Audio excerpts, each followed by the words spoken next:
맨날 교회에서 뵙다가 또 이렇게 나와서 보니까 좋네요. 좋죠? 네. 좀 먼 길이었지만, 우리, 준비위원장 조용규 집사님 비롯해서 여러분들이 함께 답사를 하고, 되게 좋은 장소로 와서 고맙습니다. 점심 먹고나 졸리시죠? 네, 주무시면 됩니다. 다리를 피세요. 다리 한번 쭉 뻗어보세요. 다리 쭉 뻗어보세요. 정말 빵꾸난 사람 외에는 다 편히 이렇게 하시고요. 그리고 이렇게 하시다가 이제 졸음이 오면 조금 더 이제 얘기가 깊어지고 막 그러면 유대식으로 바뀌어요. 유대식은 이렇게 원래 옆 사람한테 기울고 하는 거거든요. 그래서 유대식으로 되면 우리가 좀 더 신앙이 깊어졌구나 생각하시고 주무시면 되겠습니다. 우리 많이 듣던 이야기니까 그냥 편하게 이야기하시고요.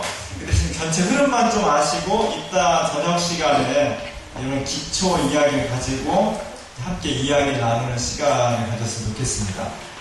그냥 아무것도 없이 얘기하자면 먹먹하니까 그래서 제가 간단히 준비를 해봤으니까 다시 오늘 우리가 오는 것도 전사님들 명찰도 사실 다 만들다가 지금 못 가져왔는데 이름도 서로 알고 또 성격도 알고 그래야 서로 공동체가 될 수 있어서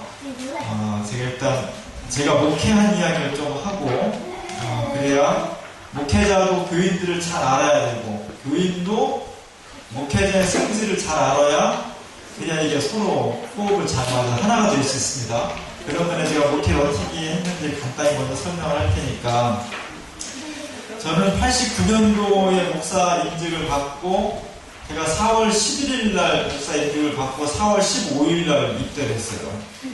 진짜 군복으로 가기 전에 나흘 전에 목사 임직을 받았습니다. 4월 11일 날 임직하고 4월 14일 날 이사하고 4월 15일 날 입대를 했어요. 그렇게 해서 이제 한 12주 훈련을 받고 군복을 한 다음에 그 다음에 첫 번째 목회한 지역이 오산에서 행정군 평택인데 오산에서 한 10분 정도 들어가는 시골 지역의 작은 교회에 목회를 했었습니다. 제가 글로 간 것은 제가 잘 아는 어떤 노인 목사님, 전도사님, 노인 전도사님이 그 개척을 한 아주 작은 교회였어요. 근데 거기를 가게 된 것은 저랑 사실 딱 맞지는 않았는데 이상하게 이 군목 제대할 때쯤에서 고향 근처에 가고 싶다 그런 생각이 많이 들었습니다. 그래서 제가 여기가 고향은 아닌데 저는 평택 시내였고 여기는 평택에서 차로 한 2, 30분 가야 되는 거였는데 어쨌든 평택이라는 것 때문에 가보고 싶다 그런 거였고 두 번째는 저희는 그 한신대학을 학교를 너무너무 좋아했어요. 그러니까 수유리 캠퍼스는 너무 가족적인 분위기였는데 비해서 오산 캠퍼스는 종합화한다고 굉장히 썰렁했거든요. 제가 처음 입학할 때 진짜 건물이 딱 두 개만 있어가지고 이게 학교인지 고등학교보다도 못한 그런 시설이어서 굉장히 실망을 했는데 4년, 6년 이렇게 다니다 보니까 한시는 뭐 겉모양보다도 그 속에 있는 전통과 정신 이런 것 때문에 너무너무 학교로 가고 싶었어요. 졸업하고도. 그래서 학교랑 가까운데 한 15분 정도 차 타고 가면 그런 장소였고 또 그 주변에 작은 공장들이 굉장히 많이 있어서 80년대는 어쨌든 학생들이 농촌으로 공장으로 막 이런 캐치프레이즈가 있었거든요. 그런 것을 조금이라도 경험해 볼 수 있지 않을까 해서 여기를 바꿨습니다. 갔는데 뭐 한 20명도 안 되는 개척기였으니까 굉장히 어려웠죠. 그리고 그곳에 제가 거기서 교회를 수리를 했어요. 알루미늄 샷시도 하고 그다음에 바닥을 보일러로 다 깔고 그리고 하는 길에 사택을 졌습니다.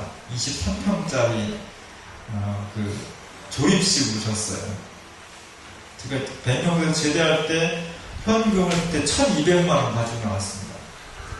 백령대에서 1000만 원을 벌었어요.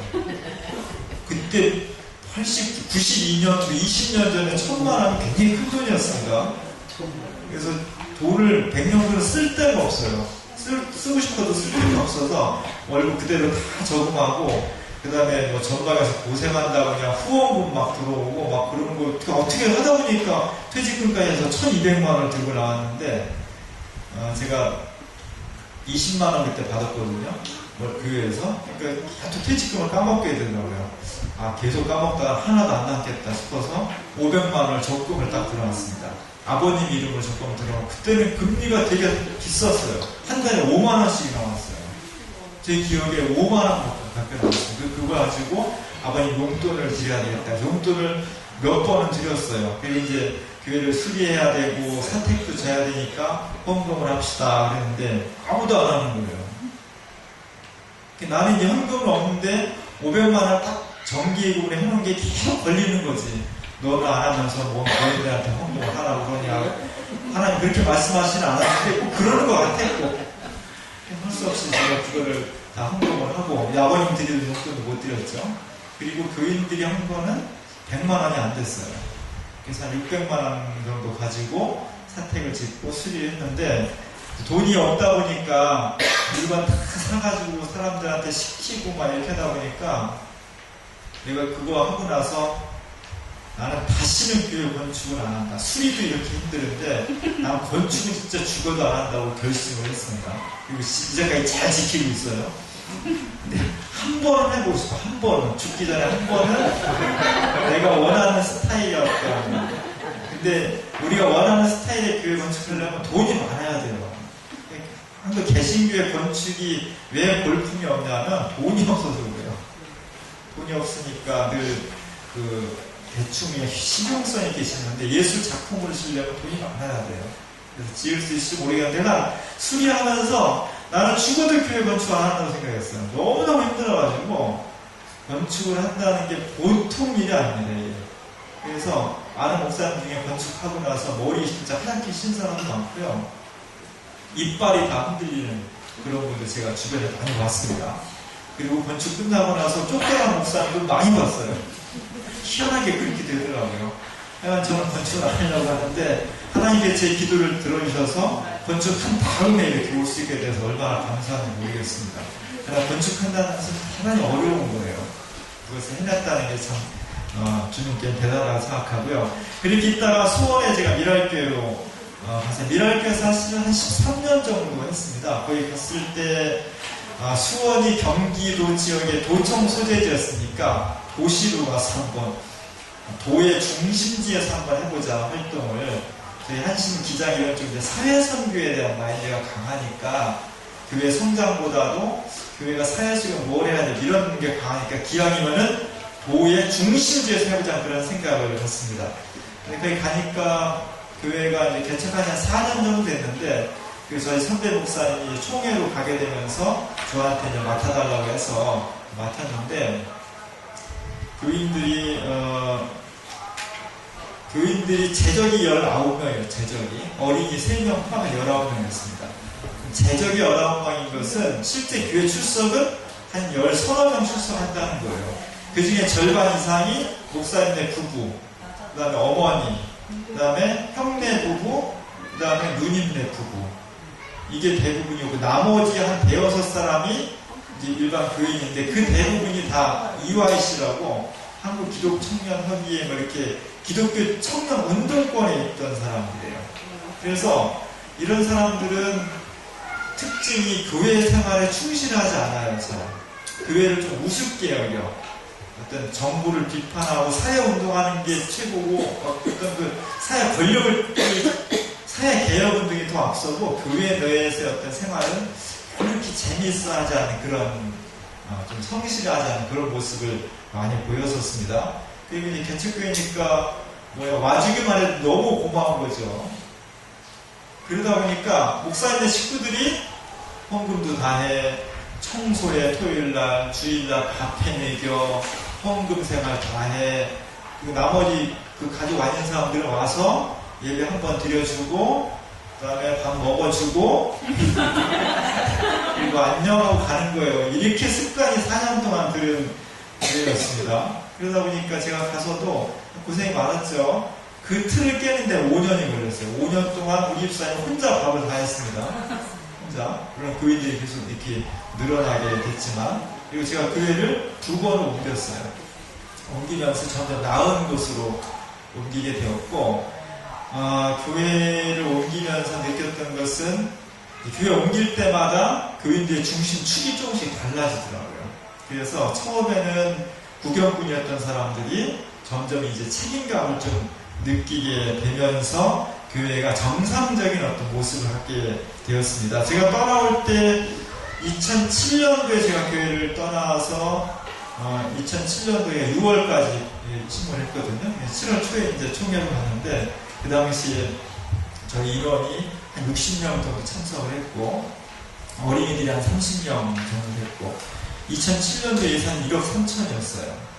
그래서 우리 교회가 처음에 노예에 계신 목사님들은 우리 교회가 아주 가난한 교회인 줄, 부자 교회는 아니었는데 가난한 교회인 줄 알고 1월달에 이렇게 목사님들 모여서 척사대회 하거든요. 우리 아는 목사님이, 현대 목사님이 척사대회에서 선물로 라면을 한 번 사가지고 저를 긍휼히 여겨서 이거 가서 먹으라고 주더라고요. 고맙다고 잘 먹었는데 나중에 이제 몇 달 있다 만났더니 이제 노예 보고서에 이제 교회 재적, 그 다음에 인원, 예산 다 올라가거든요. 내가 1억 3천이 걸렸더니 나중에 입을 떡 벌리고 와서 우리보다 몇 배로 부자인 교회였는데 내가 라면을 줬다고 그런 얘기 하더라고요. 그래서 기자회견은 잘 성장은 안 돼요. 근데 이제 제가 사회선교도 같이 하면서 교회가 그래도 인원이나 그리고 주일학교, 재정 이런 것들이 상당히 많이 튼튼해져 그런 경험을 가지고 해서 다른 데서 의장 이런 데 보면 크게 성장한 건 아니지만 그래도 기자학교 안에서는 든든한 어떤 그 목회를 좀 했었고 특별히 사회선교를 하면서 했다는 것이 저는 잡을 수 있었어요. 그러니까 사회가 뭘 하든지 간에 그냥 오직 교회 성장만 해서 또 쉽지는 않아요, 사실은. 근데 어쨌든 저는 이제 교육운동을 시작해서 교육운동을 해서 뭐 환경운동, 통일운동 이렇게 다 연결돼서 하면서도 교회가 꾸준히 조금씩 성장을 했다는 것이 대단히 좋은 점이었습니다. 제가 목회를 하면서 몇 가지 깨달은 것이 있는데 첫 번째는 교회는 하나님이 지키신다는 거였어요. 사실 이렇게 13년 동안에 제가 여러 번의 고비가 있었습니다. 첫 번째 고비는 목사님이 떠나고 그 가족들이 1년 이내에 있다가 다 떠난 거였어요. 그러니까 보세요. 한 4년 동안 헌금, 청소, 밥 전부 다 하던 사람들이 다 떠나니까 나머지 사람들은 구경만 하다가 얼마나 황당했겠어요. 그래서 우리 교회 문 닫나 보다 그랬는데 또 하나님이 사람들을 이렇게 바꿔주시고 또 채워주시더라고요. 하나님의 교회는 우리가 너무 나태해서도 안 되지만 너무 걱정을 하지 말자. 너무 그냥 하나님의 교회가 문 닫을까봐 그러지 말자. 하나님의 교회는 내 교회가 아니고 하나님의 교회이기 때문에 저 양반이 책임을 져요. 그래서 하나님이 책임져 주시기 때문에 우리가 믿고 기도해야 되지만 너무 안달복달하지는 말자라는 게 제 경험이었습니다. 두 번째는 교회는 기본이 튼튼해, 기본. 근데 교회는 신앙 공동체인데 신앙의 기본은 예배예요, 예배. 제가 이 예배를 바로잡는데 굉장히 어려웠어요. 왜냐하면 80년대의 기독운동권은 사실은 모양만 기독교였지 속 내용은 훨씬 사회과학화되어 있었습니다.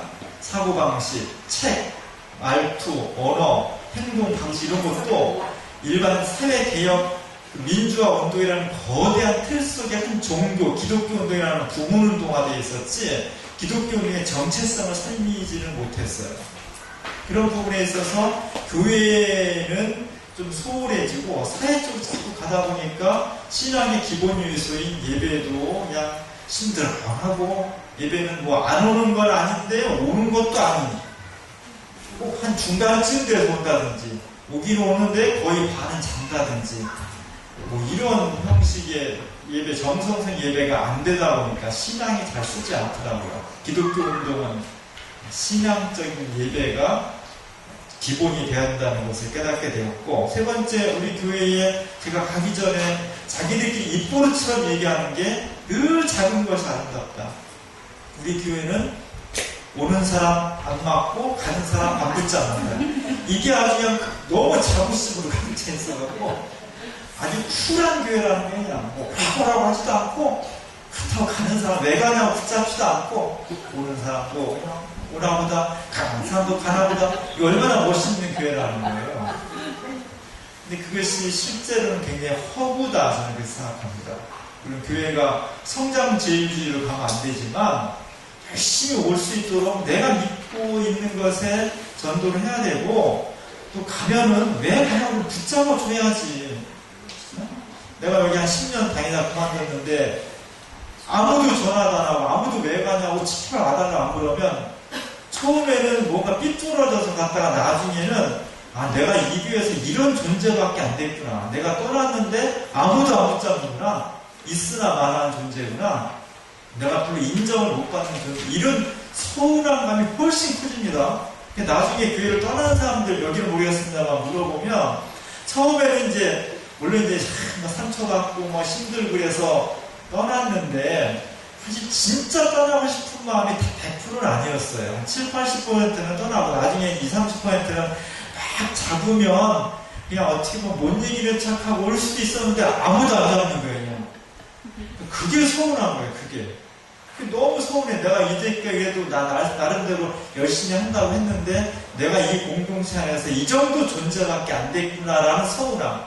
이것 때문에 진짜 떠나는 사람들이 많았었어요. 그래서 교회는 작은 것이 아름답다라는 것에 너무 매이지 말자. 물론 우리 한국교회는 너무 큰 대형교회 때문에 한국교회가 문제가 되고 있지만, 그렇다고 우리가 뭐 성장한다고 해서 수공교회나 저 명성교회처럼 성장했겠어요? 택도 없는 소리지. 그런데 처음부터 우리는 성장 안 한다라고 선언해버리면 성장할 수가 없어요. 작은 것이 아름답대 너무 매몰되지 말자. 또 하나는 이제 세상이 인터넷 세상으로 됐기 때문에 인터넷을 통한 홍보와 교통이 굉장히 중요합니다. 저는 99년도, 8년도 이런 때 그때 막 천리안 하이텔, 그 다음에 유니텔인가? 천리안 하이텔, 또 하나 뭐였니? 유니텔, 나우누리 뭐 이런 거 있잖아요. 그러니까 처음에 홈페이지가 있어요. 천리안에 5명이 동아리 같은 데 가입을 하면 서로 이렇게 뭘 주고받을 수 있는 걸 공짜로 준 적이 있었어요. 저도 인터넷 기계에 아무것도 모르는 내가 그런 것부터 시작을 해서 서로 교인들이 인터넷으로 서로 소통하는 문화를 만들어 봤어요. 그래서 제가 다니던 교회들도 기장교회 특징 중에 하나가 전도를 안 한다는 거잖아요. 전도를 못 해요. 교회 나가서 소리를 못 해. 근데 우리 교회도 교회 나가서를 못 하는데, 근데 인터넷을 보고서 꽤 여러 사람들이 자기가 알아보고 찾아왔어요. 요즘 사람들이 절대로 교회 그냥 오지 않습니다. 다 미리 알아보고 옵니다. 누구 물어보도 쑥스럽고 그러니까 인터넷을 구석구석 다 뒤져보고 괜찮은가 보다 그럴 때 오는 거예요. 그래서 인터넷 홈페이지나 소통을 굉장히 중요시 여겨야 되겠다는 거고, 또 하나는 사회적인 의식을 가지고 있는 교회일수록 비판에 익숙해. 비판이 꼭 남을 비난하는 건 아닌데 이상하게 잘된 것보다는 잘못된 게 먼저 들어와요. 저도 고등학교 때까지 그냥 맨날 부흥회하고 그런 신앙생활을 하다가 한신대학 들어갔다 1학년 때부터 비판, 신학도 비판적으로, 사회도 비판적으로 이렇게 비판의식을 길러져요. 비판이 없으면 맹신에 빠진 광신주의자가 되어버려요. 한국 기독교에 지금 많은 대형교회들이 부도덕한 행위를 하는 것은 비판이 결여되어 있고, 비판이 제도적으로, 문화적으로 결여되어 있기 때문에 광신과 부도덕이 행해가는 거예요. 근데 너무 비판이 또 너무 많아버리면 교회가 그냥 땡땡해져요. 쌀쌀 맞아져요. 교회 일단 좀 서로 사랑하고 돕고 푸근한 마음으로 기대를 갖고 오는데 교회 오면 좀 긴장을 해야 돼요. 혹시 내가 비판받지 않을까? 이런 분위기에서는 왜 어쨌든 평안해야 되잖아요. 교회 오면 편안해지고 복잡했던 마음도 좀 이렇게 누그러지고 희망도 생기고 그래야 되는데 교회 올 때 집에서보다 더 긴장해갖고 와야 된다는 참 어렵지. 그래서 교회가 좀 긍정적인 마인드를 가져야 된다. 여러분 자녀를 키울 때 그 애를 잘못하는 것도 있고 잘하는 것도 있는데 잘하는 것을 많이 칭찬해줘야 돼. 한 8가지, 9가지 칭찬해도 그런데 너 다 잘하는데 이거 하나는 이렇게 고쳤으면 좋겠다. 이러면 애들이 거의 반발 안 하고 다 고칩니다. 근데 대개 부모가, 저도 뭐 그랬고요. 잘하는 건 그냥 당연한 거고, 너무 당연히, 이건 뭐, 내 자식도 이 정도는 당연히 더 잘해야지. 잘못하는 하나 있으면 그냥 그것도 못하냐고 그냥 대빵이야 소리 질러버리고 막 야단치면 애들이 막 기가 죽고 그렇게 해서 고쳐지지 않더라고요. 그래서 긍정적인 마인드를 키워주는 게 굉장히 중요하되 비판의식이 결여돼서는 안 되는 그 정도가 굉장히 중요하다는 겁니다. 우리 교회는 뭘 해야 될까? 저는 이런 과정을 거쳐서 목회를 거의 한 17, 8년 정도 했고, 일반 교회를 다행스럽게 우리 주민교회랑 크게 벗어나지 않는 교회의 성격, 제 목회 스타일 그렇게 했고요. 그 다음에 이제 기관에 가서 기장총회에서 3년 반 했고, NCC가 3년 했고, 그래서 현장의 교회와 그다음에 교단의 현실, NCC랑 한국교회 연합운동의 현실 같은 것을 경험할 수 있게 되어서 저는 대단히 감사하게 생각하고 있습니다. 그리고 다시 그런 경험을 가지고 다시 현장으로 왔는데, 사실은 교단이나 NCC 같은 연합기구는 어떤 명분이에요, 명분. 우리가 전체를 아우른다는 명분이고, 실제 중요한 것은 개체교회가 건강해야 됩니다. 개체교회들이 건강하게 성숙하며 한국교회는 성숙할 수 있는 거예요. 그래서 이 시대에 우리는 교회가 뭘 할 거냐. 80년은 너무 교회가 싸워서 사회적인 전선이 너무 강해서 좀 문제였는데, 이제 10년 민주화 세대를 지나면서 너무 개신교 운동이 좀 무뎌졌어요. 지금 다시 이명박과 박근혜 시대 들어서 이제 다시 전선을 칼을 갈고 있긴 한데, 다시 우리가 싸워야 돼. 어느 시대나 기독교가 싸워야 될 항목들이 있습니다. 제가 지난번 청지교실에 한다는 얘기를 했는데, 첫 번째로는 무신론하고 싸워야 돼요. 무신론. 우리가 살아가는 사회가 점점 더 과학화되고 또 인문화될수록 무신론적 경향이 강해지는 겁니다. 여기에 대해서 하나님은 살아계시다고 우리가 선언하는 기독교인의 첫 번째 사명이에요. 이걸 위해서 우리가 기도해야 되고, 두 번째는 물질주의. 어디 가든 물질과 자본 없이는 살아갈 수 없는 세상 가운데에서 하나님도 쫓겨나고 인간도 물질의 하수인이 되어버려요. 여기에 대해서 우리가 물신숭배에 어떻게 싸워나갈 것인지를 정말 진지하게 고민해야 됩니다. 이 싸움이 보통 싸움이 아니에요. 세 번째는 개인주의. 이게 제가 얘기하는 건 지금 우리가 살아가는 이 시대, 적어도 20세기, 21세기의 사회의 큰 트렌드입니다. 한 흐름의 경향, 이쪽 방향으로 가고 있다는 거예요. 거기에 대해서 기독교회가 이것이 그릇된 방향이기 때문에 바로 잡아야 된다는 사명감. 첫 번째는 무신론, 두 번째는 자본주의, 세 번째는 개인주의.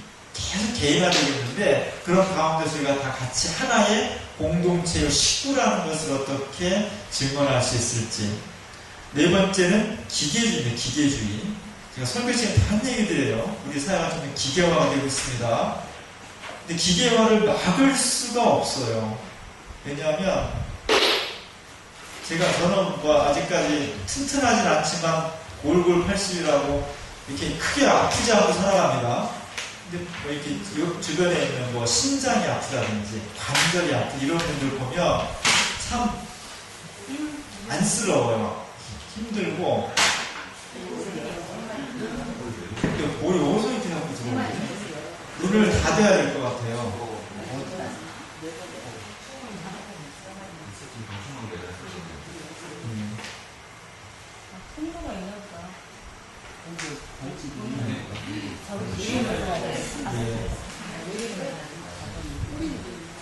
있습니다.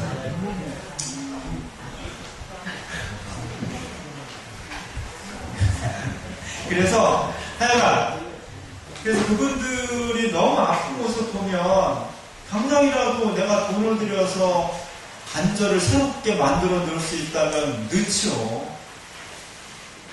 이틀에 한 번씩 투석하시는 분들 얼마나 힘들겠어요. 얼마나 힘들어요. 그분들이 만약에 인공 심장을 만들어 넣을 수 있다면 집을 팔아서 넣죠. 기계화된다는 것은 악한 의미로 그렇게 내가 일부러 그런다는 것이 아니라 그럴 수밖에 없기를 흐름을 흘러가게. 차라리 인간의 과학기술이 발전하지 않아서 그런 기술이 없다면 못하겠지. 인간의 과학기술은 정말 하나님이 놀랄 정도로 엄청나게 발전하고 있습니다. 점점 우리 몸이, 저는 사이보그가 당장은 아니지만 50년, 100년 후에는 진짜 만들어질 것 같아요. 현실로 다가오고 있습니다. 여기에 대해서 어떻게 저항할 것인지가 대단히 중요한 문제고, 또 하나는 반생태주의. 그러니까 전부 다 지금 기계와 물질화 이런 것 때문에 여기는 우리가 지금 너무 좋게 온 거잖아요. 집도 막 흙으로 짓고 너무 좋잖아요.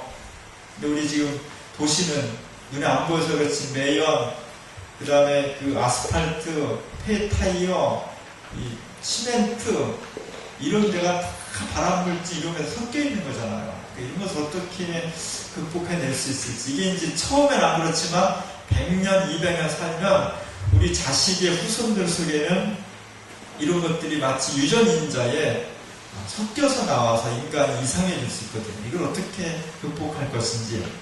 그리고 마지막으로 중요한 것은 역사는 무한히 발전한다라는 그릇된 인식을 깨트려줘야 돼요. 기계가 발전하는 것이 곧 발전이냐? 꼭 그렇진 않습니다. 기계적으로 보면 발전이지만 기독교적 가치관에 있어서는 절대로 발전이 아니라고 보는 것을 선언해줘야 되고, 이런 제가 볼 때 이렇게 6가지 정도의 큰 범주에 이거야말로 치열한 투쟁을 해야 돼요. 이 안에 정치 권력의 문제도 있고, 대기업의 문제도 있고, 식량 주권의 문제도 있고, 핵 문제 다 연결되어 있는 겁니다. 근데 이것을 개념화시키면 6가지 정도로 할 수 있는데, 이걸 어떻게 싸울 거냐, 그럼. 교회는, 이 시대의 교회는, 2000년 전의 교회는 로마 황제로부터 살아남는 것이 지상 과제였다면, 2000년 후에 지금 한국교회의 가장 중요한 과제는 이렇게 크게 6가지라고 말할 수 있는데, 이걸 어떻게 싸워나갈 거냐라는 거예요. 뭘로? 이 6가지는 정말 중요한 과제인데, 이것을 실현해 갈 수 있는 구체적인 방법이 뭐냐? 이 힘이라고 표현하면, 아까는 뜻이고, 이걸 힘이라고 표현하면, 첫 번째는 신앙이 분명해야 돼요. 우리는 사회운동과 밀접히 연관되어 있습니다.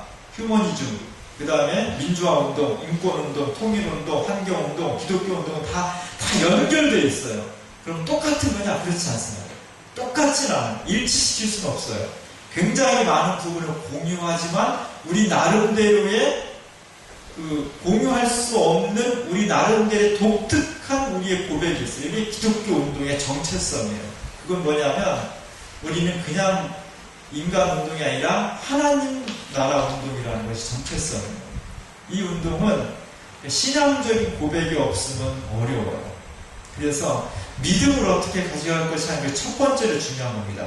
우리가 아무리 훌륭한 일을 해도 하나님 믿는 신앙 위에서 하지 않으면 무의미한 건 아니지만 하나님 편에서 보면은 아무것도 아니라고 말할 수 있습니다.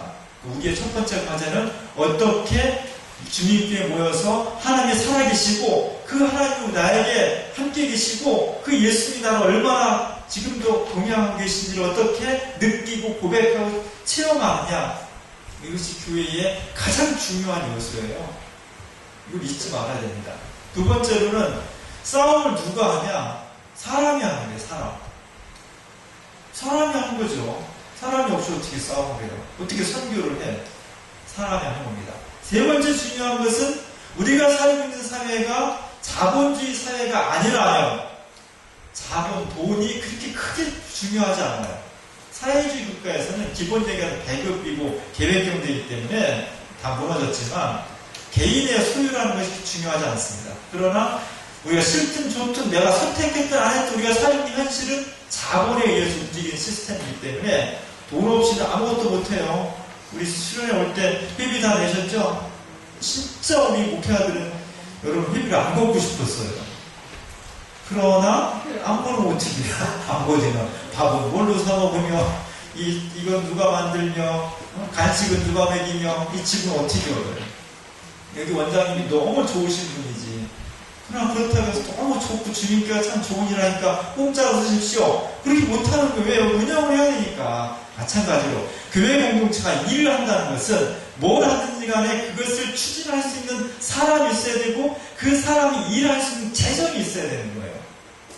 이것이 만들어지지 않으면 일을 못해요. 그래서 저는 교인들은 11조를 할 수 있도록 저는 기도하고 있어요.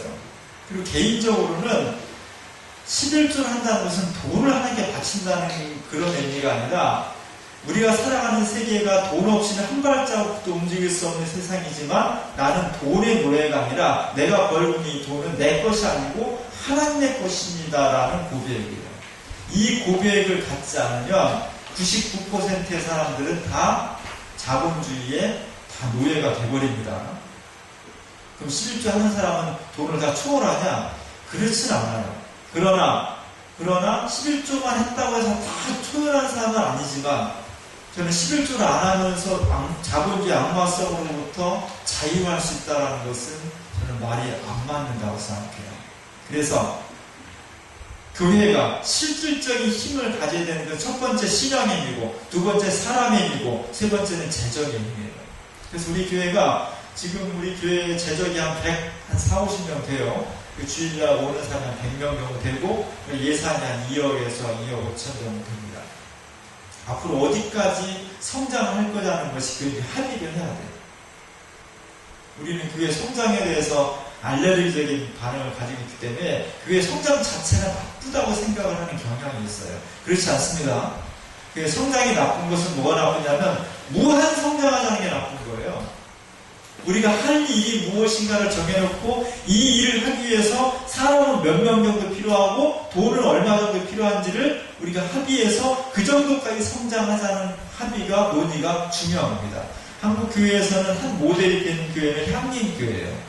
향림교회는 기본 인원을 500명 정도를 갖고 있습니다.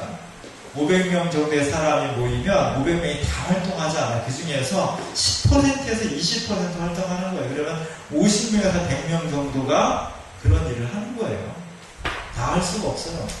재정은 500명 정도 모이면 한 10억 정도 돼요. 그러면 10억 정도, 우리가 만 10억 정도 되면, 500명 10억 정도 되면, 한 5억 정도는 교회 자체를 운영하는 데 쓰는 거고, 제가 얼핏 생각할 때 3억 정도는 사회선을 쓰는 거죠. 환경운동, 민주화운동, 통일운동, 지역사회운동, 그렇게 쓰는 거죠. 2억 정도는 교육에 써요, 교육. 다음 세대를 키워내는데, 교회가 아끼지 말고 투자해야 돼요.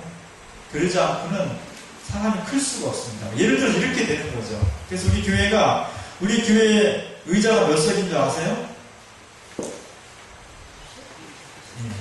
밑에가 한 90석 정도 되고 위에가 한 50석, 60석 정도 됩니다. 그럼 우리 교회가 한 번 예배 드리는데 150명 정도 예배 드린다는 거예요. 근데 어떻게 500명을 해요? 주일날 3번 예배 드리면 돼요. 그러니까 우리 교회 자리가 모자라는데 내가 그래서 우리 아무개 전도를 못하겠어. 이런 생각은 전혀 하지 말아요. 자리는 널려있어. 자리는 많아요. 그리고 우리가 앞으로 교회가 좀 크면 우리 태평성에 3층 정도는 교회가 다 써야 돼. 그리고 좀 더 크면 하나님 너무 모자라면 식당까지 다 터서 교회를 쓰죠. 여러 가지를 할 수 있어요. 그러니까 교회가 좁아서 교회를 전도를 못한다라는 그런 얘기는 하지 마시고 마음껏 전도하셔서 우리가 채워졌으면 좋겠습니다. 저는 이런 일들이 교회 안에서 자꾸만 논의가 돼야 되고 그런 바탕 위에서 교회가 성장을 해야 건강해져요. 자, 그렇게 봤을 때 우리 주민교회의 당장 놓인 과제가 뭐냐? 몇 시에요? 시계가 없어가지고. 2시 25분? 네. 몇 시에 시작했어요? 1시 50분이요? 2시 25분. 늦게 시작했구나. 네. 그러니까 빨리빨리 하겠습니다. 주민교회 제가 봤을 때 과제는, 우리가 진지한, 신실한 신앙을 위한 노력들을 조금 더, 우리 교회는 40년 동안 사실은 사회선교에 더 무게중심을 뒀던 교회잖아요. 우리 교회뿐만 아니라 80년대, 90년대를 지나온 모든 한국의 진보적인 교회들이 공통적으로 가지고 있는 과제는 사회적인 문제를 너무 치중하다 보니까 내적인 신앙적인 문제가 소홀해진다는 거예요. 그거는 나빠서가 아니라 어쩔 수 없이 이렇게 되는 거예요. 그래서 우리는 다시 내적인 신앙을 어떻게 바로잡기 위해서 노력을 해야 되는지, 특별히 예배. 그러니까 우리 교회가 예배가 많은 교회가 아니잖아요. 주일 예배하고 수요 기도밖에 없잖아요. 그리고 대부분 다 주일 예배만 오잖아. 일주일에 한 번 딱, 1시간 딱 예배 드리는 거예요. 늦지 마세요. 한 10시 반쯤 오셔서, 10시 반에 가서 뭐예요? 기도하세요, 기도. 생정을 하면서 기도 한 번도 안 하면 어떻게 해요? 사실 기도는 호흡이라고 하나님과 호흡하는 건데, 숨 안 쉬고 사니까 다 질식해 죽잖아요. 평상시에 교회 와서 기도는 못해도 적어도 주일날 한 번은 좀 11시부터 10시 반까지 와서 나 자신을 위해서, 우리 가정을 위해서, 진로를 위해서, 뭐 친구를 위해서, 애인을 위해서 좀 기도하셔줘. 그래서 한 2, 30분 기도하고 예배를 1시간 드리고, 예배를 잘 드리기 위해서는 어떻게 첫 번째가 그 전날 일찍 자야 돼요. 우리 교회에 제가 그 캠페인 하는 게 그날 자자라는 캠페인을 하려고 그날 자자. 최소한 12시 전에 자야 돼요. 근데 주일날 한 번 딱 예배 드리는데 교회에서 이렇게 보면 얼굴에 졸음이 가득한 분들이 있고 저도 잘 졸거든요. 식곤증이 있어서. 그럼 그 예배 졸리면서 예배 드린다는 건 참 고문이에요. 힘들어요. 하나님도 힘들고 목사도 힘들지만 본인이 제일 힘든 거예요. 왜 그렇게 예배를 그렇게 드리냐? 첫 번째는 일이 많이 힘들고 피곤하고, 두 번째는 그분들이 대부분 다 토요일날 늦게 주무셨기 때문에. 토요일날은 12시 전에 주무셔야 돼요. 그래야 예배가 제대로 될 수 있습니다. 그 다음에 찬양이 좀 살아야 돼요. 교회가 찬양이 있어야 되는데, 제가 누누이 말씀드렸지만 제가 학교 졸업하고 전사 갔을 때 교회에서 너무 찬양을 오래 해서 내가 막 싸웠어요, 청년들하고. 찬양 그만하고 운동권 노래 좀 부르자고. 근데 나중에 보니까 꼭 그게 아니더라고요. 교회는 찬양이 많이 살아야 되고 운동권 노래 같이 부르고요. 어쨌든 노래를 좀 많이 했으면 좋겠어. 제가 오기 전에 지난 주 중에 밤에 막 사무실에 있는데 어디서 막 그냥 부흥회라는 거예요. 나중에 그 소리를 따라가다 보니까 유아실에서 우리 청년들이 아멘 할렐루야 하면서 이 찬양을 연습하는데 와 좋더라고요. 우리 교회 공간이 많아요. 공간이 많기 때문에 뭐 때려 부셔도 좋고 뭐 뒤집어도 좋으니까 그냥 그런 걱정하지. 우리 교회가 지어잖아요, 지어. 그러니까 뭐 소리치면 기도하든 뭐 꽹가를 치면 사든 뭘 해도 좋으니까 열심히 기도하세요. 교회는 찬양과 기도와 예배가 살아나는 그 바탕 위에서 교회만을 위한 교회가 아니라 사회를 새롭게 주님 뜻으로 만들기, 개혁하기 위해서 나설 때 진정한 힘이 생겨요. 이것이 신앙의 힘입니다. 이 신앙의 힘으로 사회를 만들어가는 것이 중요한데, 제가 목회를 하면서 미라클교회에서 느꼈던 것 중에 하나는, 제가 처음에 학부모운동을 했어요. 학부모운동을.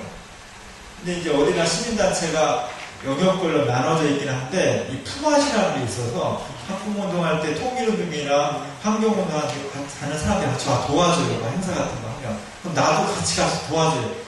가져야 환경에 나가면 학부모 단체도 가져야 되고, 통일에 나가면 또 같이 가져야 돼. 이러다 보니까 처음에는 학부모운동 하려고 시작을 했는데, 그 다음에 환경운동도 하게 되고, 통일운동도 하게 되고, 언론운동도 하게 되고, 이렇게 전부 다 하게 되는 거예요. 그러다 보니까 교회 일은 자꾸 뒷전을 빌리고 사회 일이 자꾸 우선이 되다 보니까 어느 순간에 목사는 저 앞에 가 있고 교인들은 저 뒤에서 목사만 보고 있는 거예요.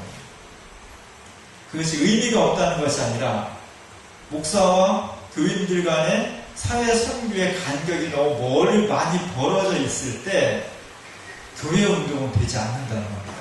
그래서 제가 여기 와서 되게 늦게 움직여요. 그래서 제가 오면은 좀 빠릿빠릿하게 막 그냥 사회 일에 대해서 막 적극적으로 막 뛰어들어서 막 같이 하기라고 기대했던 사람들은 좀 실망할지도 모르겠어요. 근데 저는 좀 늦게 가더라도 교인들이 같이 가는 게 좋겠다. 좀 같이 가서 교회가 몸통이 움직이는 교회가 됐으면 좋겠어요. 기장교회는 전통적인 불문율처럼 내려오는 가치가 화살촉이라는 가치가 있어요.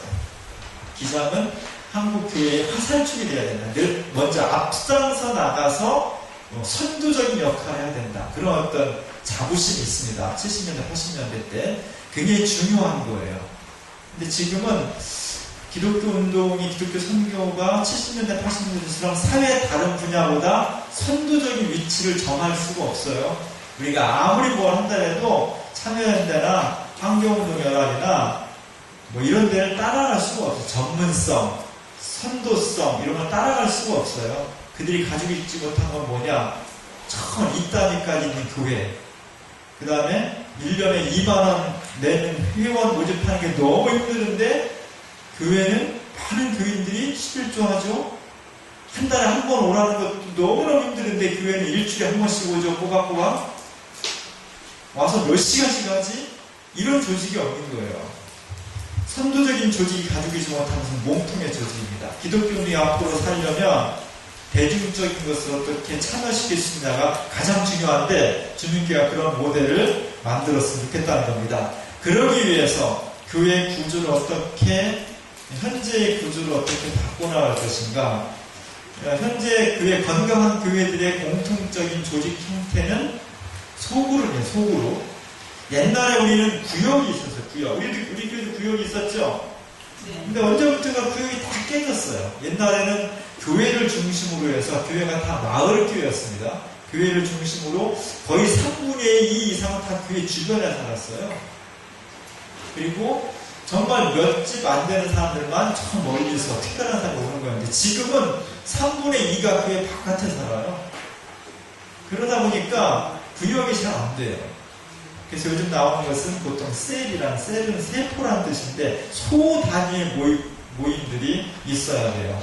뭐 셀, 목장 뭐 이런 얘기 많이 하는데 목장이든 소리든 뭐 돼지리든 해가 이름이 중요한 것이 아니라 소그룹 이렇게 교회가 소 단위로 나눠져서 그 소그룹의 그 책임자가 그 그룹을 책임적으로 돌보고 이런 시스템이 굉장히 중요하다는 거예요.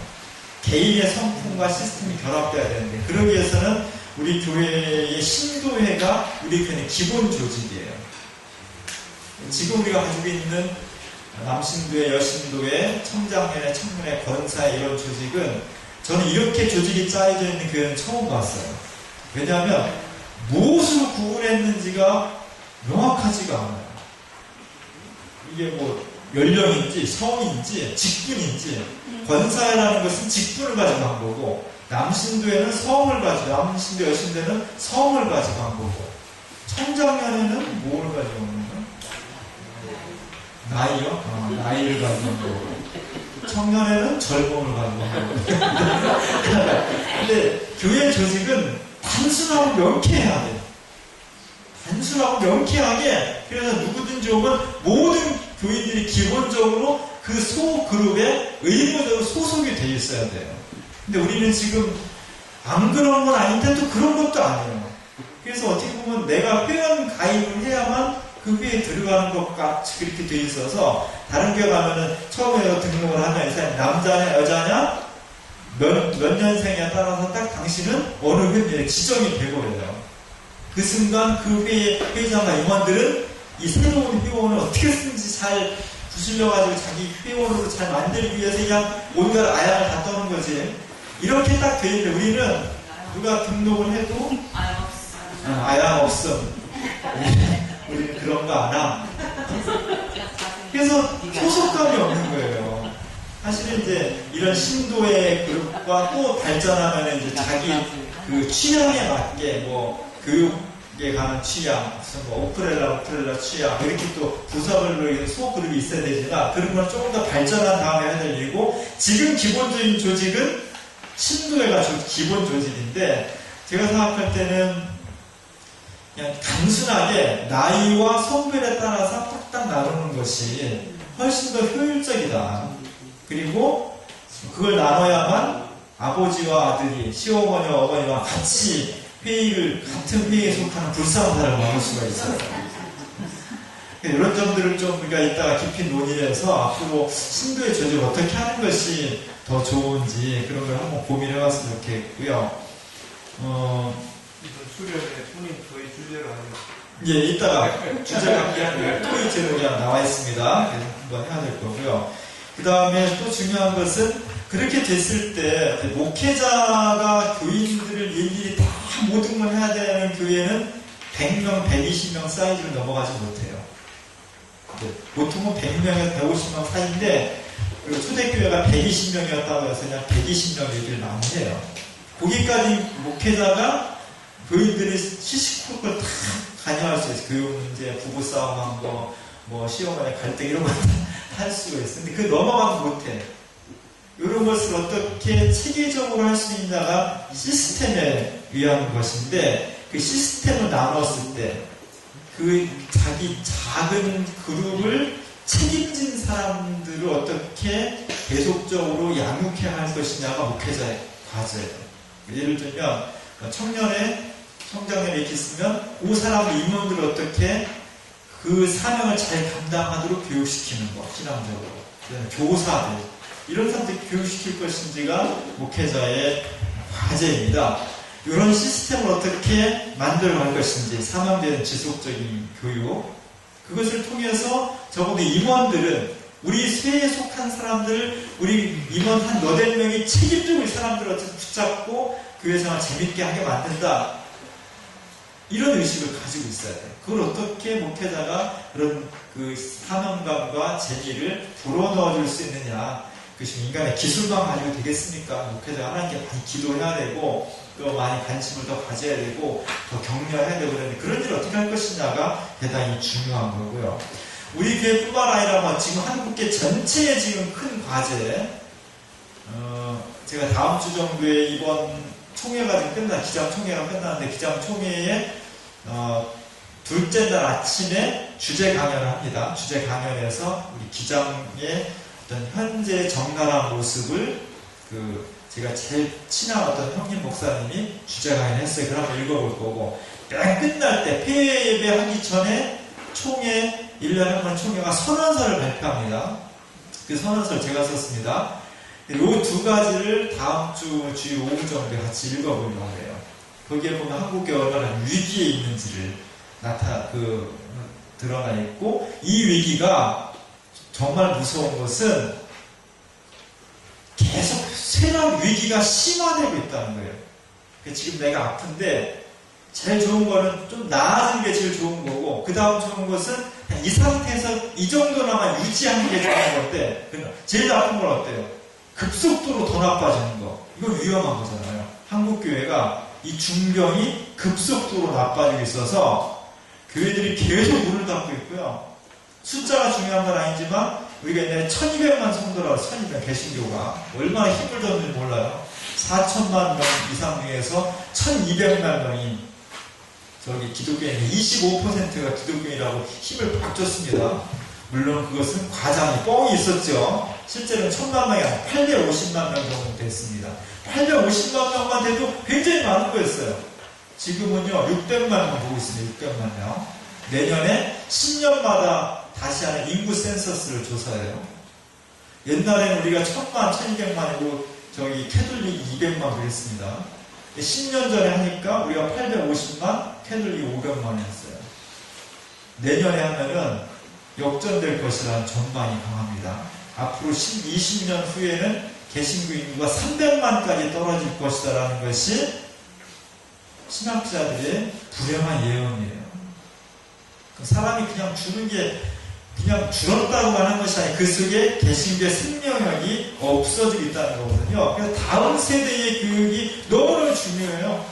그래서 우리 청년들, 우리 청장년들, 청년들, 이들 어떻게 교회가 정말 지원하고 신앙적으로 교육시킬까 하는 것이, 그들이 잘 할 수 있도록 도와줘야 한다는 것이 대단히 큰 과제가 되고 있고요. 그러려면 물론 재정만 있다고 되는 건 아니지만 마음과 함께 재정을 과감하게 투자해야 돼요. 그러니까 부모님 공경하는데 공경하는 마음이 이만큼도 없이 맨날 먹을 것만 다 불친다고 사다 주면 그러면 좋은 효자는 아니지. 거꾸로 나는 부모님을 더 너무너무 사랑하고 너무너무 존경합니다. 그러면서 지금 맨날 좋은 거 먹으면서 부모님은 하나도 안 사다 주는 것, 그것도 잘못된 거죠. 항상 뜻과 행실이 같이 가야 되고 마음과 재정이 같이 따라가야 돼. 없어서 못하는 건 할 수 없어요. 그러나 있는 건 같이 해야 돼요. 그래서 우리 교회가 앞으로 청소년들, 청년들, 어린이들에게 마음과 함께 재정적으로 과감하게 투자해야 돼요. 그래서 외국에 보낼 기회 있으면 공짜로 안 되지만 반반 정도 투자해서 보내줘야 되고, 독일 같은 데 갈 때 있으면 청년들 그냥 돈 없어 못 가는 사람 있으면 교회 대해서 가야 돼. 왜 이렇게 좀 투자할 수 있는 그런 분위기가 돼야 되고요. 교회 안에서 이런 청년들을 존중해줘야 돼. 어느 교회나 가다 보면 우리는 맨날 뭐 시다바리만 하고, 우리 맨날 짐꾼인가? 90일 생기면 다 가서 노동하라고 그러고, 그리고 정작 중요한 결정할 때는 청년들 다 빼놓고, 우리가 결정했으니까 너는 따라와. 이런 불만이 주민교회는 안 그러겠지만 주민교회 빼놓고 모든 교회에 공통된 불만이에요. 이렇게 돼가지고는 교회가 건강하지 않고 신나지 않는 거지. 이미 민주적인 그 절차와 분위기가 한 세대 전에 비해서 엄청나게 많이 발전되어왔고 존중받아왔기 때문에 교회가 그들을 더 존중해줘야지, 사회보다 못한 존중을 해버리면 누가 나오겠어요? 안 나오지. 존중해줘야 된다. 그런 구조를 가지고 가져야 된다. 그래서 뭐 큰 건 아니지만 우리 교회의 재직회의 청년의 임원들을 이번에 정관 바꾸면 재직 회원이 누구냐? 그건 집사님들 이상만 재직 회원이에요. 근데 우리 교회 정관은 플러스 청년의 임원들을 재직 회원을 한 것은 대단한 것은 아니지만 그래도 청년 회원들을 존중하자는 것이고, WCC나 NCC의 기본적인 인적 구성의 원칙은 30%를 청년과 여성으로 채워야 된다는 것이 기본 원칙입니다. 다른 서구에 가면 이런 원칙이 굉장히 많이 잘 지켜지고 있는데 우리나라는 거의 안 지켜지고 있어요. 그나마 기장교다만 조금 지금 10%나 될까? 그렇게 지키고 있는데 앞으로 30%까지 확장해 나가는 것이 대단히 중요합니다. 그 다음 중요한 것은 좀 스스로 헌신하는 교회를 좀 만들어야 돼요. 그래서 제가 와서 좀 자원하자. 신방도 자원하고 식사도 자원하고 청소도 설거지로 좀 자원하자라고 하는데 안 하는 건 아니지만 안 자원하는 분위기가 좀 있죠. 그래서 교회는 그냥 내가 하나님 은혜에 너무 감사해서 내가 알아서 하겠습니다. 이런 분위기가 될 때 교회가 열정이 있고 생기가 도는 거예요. 그게 잘 안 되면 이제 강제로 시켜야 돼요. 그래서 자율이라고 하는 것은 그냥 성숙한 사회에서만 가능한 것인데 그게 안 되니까 타율이 돼. 우리 아이들 스스로 공부를 하면 밤새워 공부하지 않아도 자기가 스스로 하루에 2시간 공부하면 얼마나 예뻐요. 그런 애들 막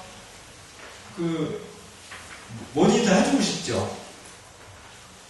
제가 어렸을 때 잘 기억은 안 나는데 어렸을 때 우리 형이 재수할 때 보니까 꼭 12시만 되면 아버지가, 그때는 12시는 되게 깊은 밤이었어요. 테레비도 12시까지 안 했고 테레비도 별로 없었고 되게 깊은 밤에 12시 되면 꼭 아버님이 형한테 라면을 끓여서, 나는 이제 그 전에 잠이 드니까 잘 모르는데 꼭 라면을 끓여주던 모습이 생각이 나요. 왜? 너무 이쁜 걸 알아서 공부를 하니까. 물론 그것 때문에 망쳤어요. 라면 먹고 형이 바로 자. 이게 아니 라면 끓여주면 안 돼. 그때는 몰랐는데 나중에 보니까 아버님이 라면 열심히 끓여준 게 형을 망쳤다는 생각이 들어요. 근데 해주고 싶은 게 부모는 왜? 형이 알아서 하니까. 그런 것처럼 하나님의 교회는 알아서 자기가 우리가 막 서로 내가 설거지하겠다, 청소하겠다, 식사도 막 담는 이렇게 해서 막 이건 내 차례인데 왜 당신 좀 다음에 하시오, 양보 좀 하시오, 이렇게 와서 싸워야 돼. 근데 나 한 번 했는데 또 하나 그러네. 이번엔 당신이 하지. 이렇게 서로 싸우는 그 교회는 의뢰가 떨어지는 교회고, 서로 하겠다는 자원하는 마음들이 많이 늘어나는 교회가 좋은 교회입니다. 마지막으로 중요한 것은 우리가 선교 과제가 우리 교회가 73년도부터 시작 처음에 주민교회의 정체성은 빈민선교였어요. 빈민선교에서 그 빈민이 단지 경제적으로 어려운 것이 아니라 여기에 인권과 민주주의가 이런 결합되어 있는 구조이기 때문에 빈민선교에서 출발했지만 하다 보니까 근원을 추적하다 보니까 인권운동, 민주화운동, 공동체운동, 그리고 더 크게 거대 담론적으로 하면 분단의 문제에 기인되어 있다해서 통일운동 이렇게 다 확대가 되는 거잖아요.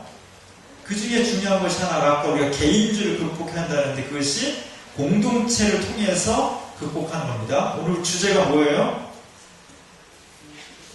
주 안에서 우리는 하나라는 거죠. 이것이 다 공동체 운동이에요. 우리가 살아가는 세상이 그냥 내버려두면 너무나 개별화되어 있기 때문에 의식적으로 우리가 공동체 같이 더불어 살아가는 삶을 노력하고 강조하지 않으면 진짜 이제 너는 너 나는 다 담 쌓고 살아가는 세상이 될 수밖에 없거든요. 그걸 극복해 보자는 거예요. 그것이 우리 시대에 아주 중요한 선교의 과제가 된다는 거예요. 그래서 우리는 얼마 전에 태평동당이라는 걸 시작했습니다. 많은 사람들이 주민교회하고 저보고 너무 부러워요. 주민교회 예배당도 있고 11층까지 빌딩도 가지고 있고 부인은 안 하지만 그랬으면 좋겠다. 언젠가 우리 교회 가지고 다 사야지 그런 마음을 가지고 하여간 놀라운 역사를 이루었습니다. 근데 저 건물을 세우기까지 순탄치는 않았던 것 같아요. 찬반도 있었고 많은 논쟁도 있었고 또 어떤 사람들은 그 과정에서 상처를 받고 떠난 사람도 있고 아직도 그 상처를 가지고 있는 사람도 있고 나는 모르겠습니다. 뭐 그런 것들이 있는 것인데 중요한 것은 그런 과정을 거쳐서 어쨌든 짓기로 했고 져놨어. 어떻게든 애를 낳았어 지금. 어떻게 알아? 내가 원하든 원하지 않든 애를 낳았으면 키워야지 부모가. 그런 거죠. 마찬가지로 민주주의의 대원칙은 뭐냐면 100% 찬성은 없어요. 그렇죠? 100% 찬성 없는 거예요. 그러나 그것이 다수에 의해서 결정이 되고 어쨌든 그런 지난 과정을 거쳐서 결정된 사실에 대해서는 내가 찬성을 했든 반대를 했든 공동의 책임을 져야만 그것이 성숙한 민주주의, 민주시민이 되는 겁니다. 그래서 나는 그 태평동락에 대한 꿈을 조금 더 발전시켜 나가야 된다. 그리고 저 태평동락 우리가 다 책임지고 공동체를 만들어 가야 돼요. 나는 반대했으니까 모르겠다. 그러면 안 됩니다. 모두가 다 책임지고 나가야 되고 그리고 우리 교인들이 진짜 저거 다 해서 지금 78세대 중에 40세대 정도 분양이 됐고 나도 38세에 그런 놈이 분양이 안 됐는데 우리가 책임지고 저거 다 그냥 시켜야 돼요. 책임지고 그것이 공동체의 책임이에요. 그리고 여기서 저 건물을 지었다는 것은 많은 교인이 여기 들어와 살자는 거지. 가능하면 남들한테 다 줬고 뭐가 저걸 줘요. 우리가 가능 많이 들어와 살 수 여건이 안 되면 모르지만 여건이 되는 사람들은 들어와 살자는 것이고 저 공간을 우리 청년들한테 유익한 방향으로 사용할 수 있으면 사용해야 되는 것이고 이걸 어떻게 될 것인지에 대해서 고민을 해줘야 돼요. 이걸 어떻게 현실을 타개할 것인지 여기서 교회가 어떤 역할을 하는 것이 이런 문제들을 모두가 다 고민해 줘야 돼요. 그래서 그 다양한 의견들이 그런 과정을 거쳐서 하나로 집약이 되고 그 집약된 의견들을 가지고 추진하고 이것이 우리 교회가 생명력을 가지고 있는 이제까지 쌓아온 40년 역사의 결실들이 되어야 되는 겁니다. 사실 이거 말고도 뭐 우리가 엄청나게 많은 이야기들이 있는데 지나치게 수련한다고 오늘 필요하기 때문에 수련이 여기까지만 하고 어쨌든 이 많은 과제들 사회적인 과제든 교회 내적인 과제든 우리 개인의 인생의 과제든 가정의 과제든 많은 과제들이 있는데 교회는 뭐냐면 이 다양하고 수많은 복잡한 과제들을 하나로 꿰서 해결하는 키워드는 믿음이라는 거예요. 하나님께서 해결할 수 있는 능력을 주셨고 하나님이 살아계시고 하나님 나를 사랑하신다는 믿음, 이 믿음을 어떻게 교회 공간을 통해서 배우고 느끼고 체험할 것이냐가 가장 중요한 겁니다. 그거 아니면 안 되는 거예요. 그래서 핵심은 이 수많은 과제들을 해결하는 첫 번째 단계, 믿음만 있으면 되는 건 아니지만 첫 번째 기초는 우리가 그런 믿음을 갖자는 겁니다. 그 목회자가 할 일이에요. 그리고 여러분 같이 그 목회자를 믿고 함께 따라와주고 호흡해 줄 수 있을 때 진정한 교회가 될 수 있고, 그 교회로서 뼈대가 서고 건강해졌을 때 우리는 교회 내외적인 문제들을 하나님 뜻으로 채워갈 수가 있는 겁니다. 오늘 제가 좀 이런 얘기를 했는데, 이따가 저녁 먹고 이런 이야기를 가지고 제가 4가지, 이거 말고도 많은데 사실은 신앙 성숙을 위해서 뭐 하면 좋을까 한번 고민해 주시고요. 또 신도의 조직에 대해서 우리가 좀 신도의 조직 연구위원회를 만들었는데 아직 모이지 못했어요. 그런 모인 분들이 대표적인 의견을 가질 수 있도록 좀 그 의견 나눠주시고요. 그 다음에 청년, 그 다음에 청소년, 어린이들, 우리 다음 세대의 신앙을 위해서 우리가 뭘 해야 될지를 좀 논의해 주시고, 뭘 준비해야 될지, 마지막으로 태평공단 공동체에 실현하기 위해서 우리 뭘 해야 될지, 뭐 이런 것들을 그냥 자연스럽게 이렇게 그 의견을 나누어서 각 조별로 토론해서 그 조에서 의견을 모아가지고 나중에 다 같이 모여서 이렇게 발표하는 그런 시간이니까, 하나 걱정스러운 하신 주제 강연을 이따 저녁 먹고 나서 하려고 했어요. 왜냐면 지금 하고 그 다음 시간에 뭐예요? 이거 끝나 이번 시간에? 네. 체육대 하다가 막 뛰어다닐 텐데 한 번 뛸 때마다 하나씩 탁 이렇게 잊어버릴까봐, 기억이 다 뇌에서 밖으로 나갈까봐 걱정이 됐는데, 그러지 않도록 열심히 뛰되 지금 들은 이야기들은 머릿속에 꼭 쥐고 뛰어야 돼요. 한 발짝 뛸 때마다 잊어버리지 말고. 그래서 그런 이야기들을 그냥 허심탄회하게 좀 하고 자연스럽게 했으면 좋겠습니다. 너무 또 그냥 무거워가지고 너무 진지하게 하다가 재미없게 하지 말고요. 제가 흐름들 말씀해 드렸으니까 이따 그런 얘기 함께 나누는 그런 자료가 됐으면 좋겠습니다. 네, 그만하겠습니다. 고맙습니다.